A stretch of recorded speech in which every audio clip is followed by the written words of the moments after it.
Alright, today is Sunday, March 9th, 9:15 p.m. Eastern Standard.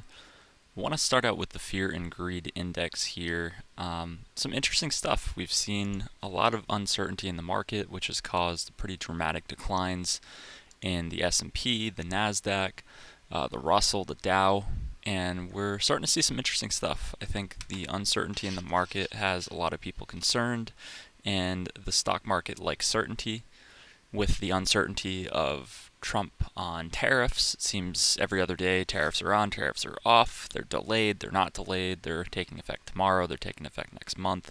This uncertainty has caused a pretty dramatic decline here. So I want to kind of talk through a couple of things that I'm noticing. One is the Fear and Greed Index, where we're currently in extreme fear. We're seeing a dip below. I don't know why they track the 125-day moving average, but I'm going to show you guys in a moment the 200-day moving average that we've actually broken below on most major indices. And we're going to talk through what setups we're looking at as well. And for me, I'm starting this as a new sort of fiscal year of trading. I'll likely do a full-on report later on of how the trading year went in 2024. Not the greatest year, but we were green again. So green year is always good. We're learning and we are making progress. And that's only counting our futures trades. That's not counting the stock trades, which have actually gone really well.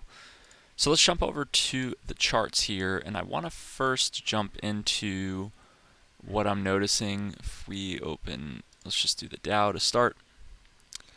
And I don't have many indicators here, but I'm going to throw on a 200-day moving average. So let's do here. And we've got this kind of SMA 8. I'm going to make this a 200. And we're going to make it purple just so we can see it. Boom. Okay. Now I want to take a look at the NASDAQ. And we can see that we're testing below the 200-day moving average. The S&P, same thing. That's going to be a key support level. Tomorrow, the next day, that's really going to test and see, are we going to confirm below this thing and head lower, or are we going to test and then rebound off of it? So it's going to be interesting nonetheless. I do see there being a pretty big opportunity to buy the dip here that I'll explain in a moment, but I want to draw attention to, if we pull this back to the Dow. So I've actually got the Dow near set up to go long from a commitment to trader standpoint. A lot of speculators have chased the move down here while commercials have bought the dip. And the other important trade that I'm looking at is the yen, where speculators have really chased this thing higher and commercials are starting to sell this thing short. And the yen short being set up with the Dow long set up is definitely a risk-on move. If we start to see the yen fall and we start to see the Dow get a rebound, especially off this 200-day moving average, we can really suspect the rest of the market to have a nice recovery.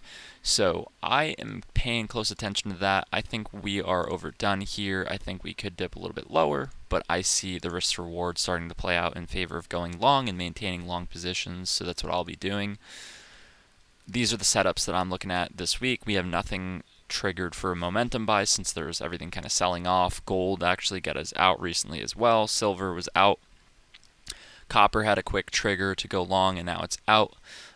No momentum buys currently. Everything is commitment to traders based. So we're looking at cattle, live cattle to go long. We've already seen kind of a bit of a dip the past 2 days.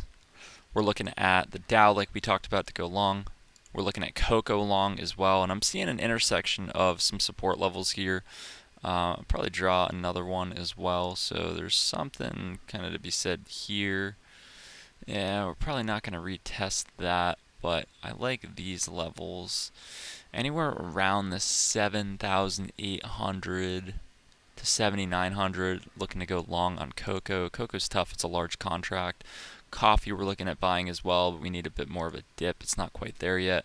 We're in long on crude. I also think from a risk on perspective, we're going to see crude catch a bounce here, and if we can break through the support level, which is pretty major support at $70, we will likely head a lot higher. And we have resistance, but we also have key support right around 66. Gold we talked about. Gold's been catching a nice move higher. The uncertainty, people like to flee to gold. And then the yen, we've seen this move higher. Like, I would like to see a reversal, and I would like to catch a short here, but not sure when we're going to be able to do that. And then soybean meal, the only other thing that we're seeing to go long, which is trading at some lows here. And I actually like this little bit of a cross for a potential support level somewhere around here. If we can kind of dip and then bounce off this, I would like to get in around the 280 mark, but that's what we're looking at. I put out the weekly report today to highlight these positions and my overall thoughts. I am buying the dip. I've also got our weekly stock earnings that we're going to look out for. I will update that, and that's in the report as well, and I will talk to you guys during the week. Thanks for listening.